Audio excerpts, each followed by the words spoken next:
Donc, vous vous souvenez, la semaine dernière, on avait vu Hugues Capet, et puis on avait vu les premiers Capétiens, et on s'était arrêté à la bataille de Bouvines. Alors, avant de continuer l'histoire, il me faudrait quelques volontaires pour réciter la leçon. Allez, Eugénie. Avec la fin des rois carolingiens, les grands seigneurs se mettent d'accord pour nommer roi Hugues Capet. Il est le premier des rois capétiens. Son royaume est très petit. Les Capétiens l'agrandiront et régneront jusqu'à la Révolution. C'est bien, Eugénie. Attention à ne pas se tromper entre Capétiens et Carolingiens. Carolingiens, Charlemagne. Capétiens, Hugues Capet. Alors, qui est-ce qu'on s'est fait, Augustin? Avec la fin des rois carolingiens, les grands seigneurs se mettent d'accord pour nommer roi Hugues Capet. Il est le premier roi des Capétiens. C'est bien. Témérance, tu as raison. Louis VIII a épousé. Tu viens de le dire. Blanche de Castille. Blanche de Castille. Vous vous souvenez, je vous ai dit, c'était une princesse espagnole. Blanche de Castille. Et donc, ils ont plusieurs enfants, dont un qui s'appelle Louis. André, il a 12 ans. Ah ben voilà, c'est comme si André, à 12 ans, il devenait roi de France. Vous voyez que c'est quand même assez jeune. Hein. À 12 ans, on n'est pas encore un homme. Et du coup, c'est pour ça que Louis va être très vite sacré roi par sa mère, Blanche de Castille, et elle va se dépêcher d'aller faire sacrer son fils, là où tous les rois de France sont sacrés. Où ça? Ils sont sacrés où, les rois de France? Oui, Eugénie? Personne ne se souvient? Où est-ce qu'il a été baptisé, Clovis? Oui, Louis. À Reims. À Reims. Et vous vous souvenez que je vous ai expliqué qu'après, tous les rois de France, bon, il y aura quelques petites exceptions, mais presque tous les rois de France vont être sacrés à Reims. Je vous remontre où est Reims. Allez, vous regardez. Alors, Reims, c'est ici. Voyez, Paris est là et Reims est là. Et donc, tout le monde se déplace pour aller dans la cathédrale de Reims en souvenir du baptême de Clovis. Alors, Louis IX aimait régulièrement se mettre à cet endroit-là parce qu'il se disait que comme ça, tout le monde pouvait venir le voir. Il n'y avait pas besoin de rentrer dans un château, de franchir des passages avec des gardes. Tous les gens de son royaume pouvaient, ça pour lui c'était très important, hein, que tout le monde puisse demander justice. Et ce qui était remarquable, c'est que Saint Louis ne regardait pas si celui qui avait tort était un grand seigneur ou un pauvre. Ou pareil pour celui qui avait raison. L'important c'était que celui qui est tort soit puni. C'était le centre de Paris. La Sainte-Chapelle parce qu'il y a les trucs de Jésus. Il y a les reliques de Jésus dedans, exactement. Et c'est très précieux. Et elle est magnifique cette chapelle. Vraiment, si un jour vous pouvez aller à Paris et la visiter, ce serait quelque chose de très beau à voir. On avait déjà une première fois, on était déjà la première fois partis en croisade.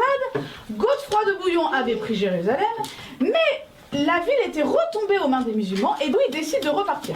Alors il guérit et donc il décide de partir. Alors au début sa mère n'est pas du tout contente, le pape n'est pas d'accord, personne n'est d'accord, il dit c'est complètement fou.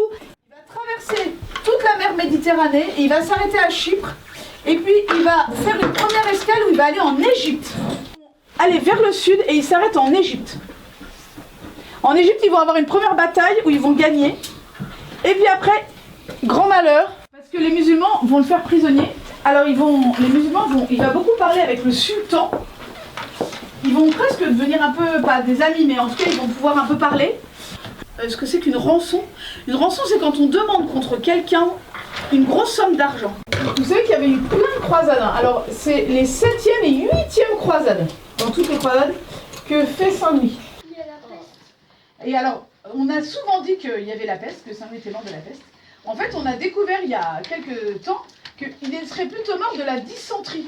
La dysenterie, c'est une maladie très très grave, hein, puisque d'ailleurs lui, il va en mourir, mais il n'y a pas que lui, il y en a eu beaucoup qui sont morts, qui est une maladie des intestins, avec des diarrhées très très fortes, et qu'on attrape en général, du coup, dans les pays chauds, quand on a bu de l'eau qui a été empoisonnée. Enfin, empoisonnée avec plein de microbes. D'accord ?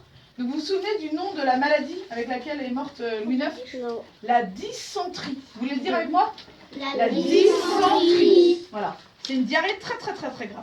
C'est comme la gastro, mais en beaucoup plus. Ah mais en beaucoup plus fort. Hein. C'est vraiment mortel. La gastro, vous êtes malade un jour ou deux, mais après ça va. Ça se peut plus. Et le roi va tomber malade. Effectivement, c'est une maladie où en général vous avez des grandes diarrhées, vous êtes très malade, vraiment très malade. Le roi va se rendre compte qu'il va mourir et donc il va demander tout de suite de recevoir les derniers sacrements. Et puis il va être demandé d'être allongé sur un lit de cendres. Il va aussi appeler son fils, qui va devenir le prochain roi.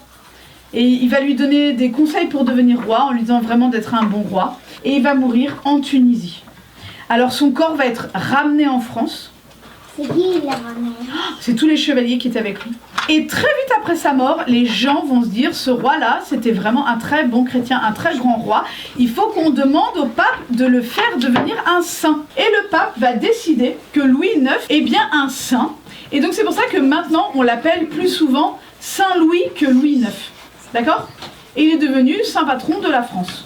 Alors, je vais vous poser quelques petites questions pour être sûr que vous ayez bien compris le cours. Alors, comment s'appelle la mère de Saint-Louis? Oui, Agathe? Non, c'est Castille. Très bien. Comment s'appelle la femme de Saint-Louis? Oui, Cyprien? Marguerite. Très bien. Et vous vous souvenez de quelle région elle vient? Oui, Émérance? Espagne. Non, ça c'est sa maman qui vient d'Espagne. De Provence. Marguerite de Provence. Alors, qu'est-ce que Saint-Louis a racheté et a ramené en France? Oui, Arthur? La couronne de Jésus. La couronne du Christ et d'autres reliques, très bien. Combien de fois il est parti en croisade, Saint-Louis? Oui, Cyprien? 2 fois. Très bien, 2 fois. Et la deuxième fois, qu'est-ce qui va se passer?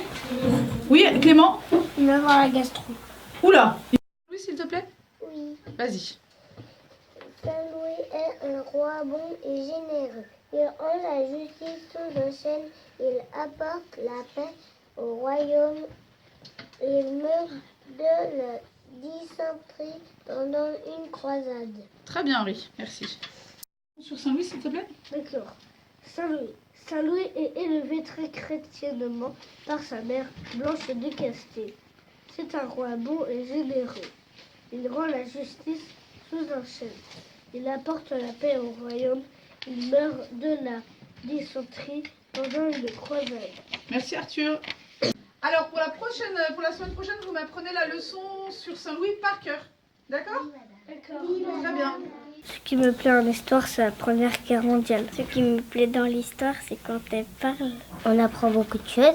Oui. Quelle sorte de choses tu aimes le mieux apprendre? Les châteaux forts.